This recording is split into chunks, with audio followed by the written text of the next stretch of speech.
Less than 30 days to Christmas, but our Christmas decorations are not up yet. We have just started a new liturgical year, but we are not celebrating. Why is this?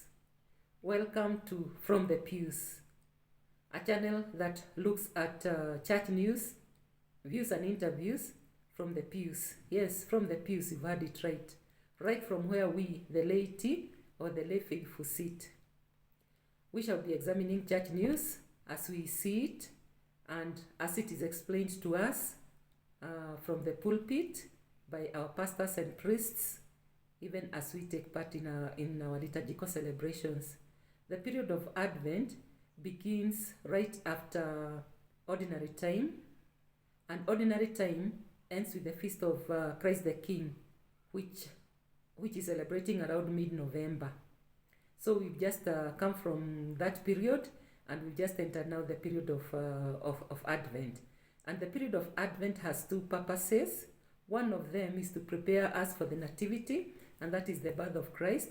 And secondly, to prepare us for the second coming of Jesus, or the parousia.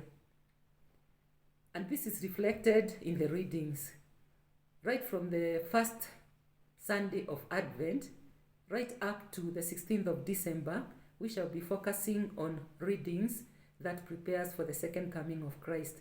And then from the 16th of December to the 24th of December, we focus on readings that lead to the birth of Christ. So there will be readings about the Annunciation to Mary. There will be readings about Joseph's dreams, and so on and so forth, right up to the time that Jesus is born.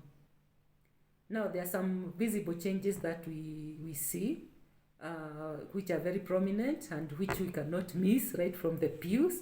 One of them is that there is a change in color. In ordinary time, the priests use green vestments, whereas in Advent, they use light purple or violet. So this is a very, very clear indication that the season has changed and we have entered a new season. The altar linens are also changed, so that we have altar linens that are white and purple. And this, of course, is a stark reminder that we have entered a very sober season. There is also a change in the singing and the music.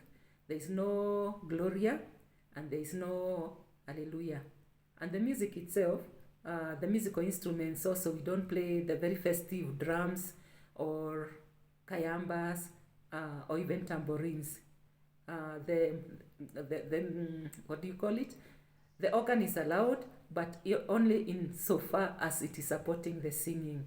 So that's a very, very audible change from ordinary time and also from the other seasons of the year.